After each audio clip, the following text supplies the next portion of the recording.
I've known Bur Oak for years, and I've had the pleasure of watching him grow. Slowly, of course.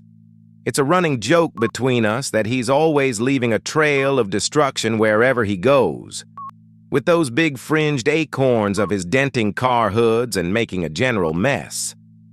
I mean, who needs a welcome mat when you've got Bur Oak around? His dense, strong wood is impressive, but let's be real, it's also a bit of a pain. I remember the time we tried to have a backyard barbecue and Bur Oak's roots kept ruining the lawn. We had to get creative with the seating arrangements, to say the least. And then there's his infamous spring pollen.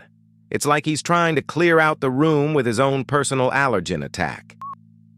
But despite all his quirks, Bur Oak's got a certain charm to him. I mean, his thick, corky bark is basically the ultimate superpower. He can just shrug off anything life throws his way.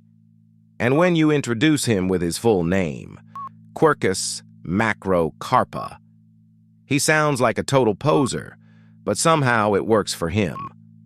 I've got to admit I've walked past him plenty of times without noticing. He's one of those hidden gems that you don't appreciate until you really look.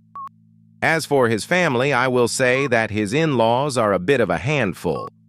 They're always talking about how he's the only one of his kind that can thrive on the prairie, like it's some kind of badge of honor.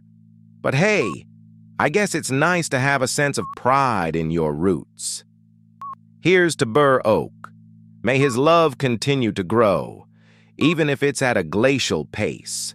May Bur Oak's love be as strong as his wood and last as long as his 400-year lifespan.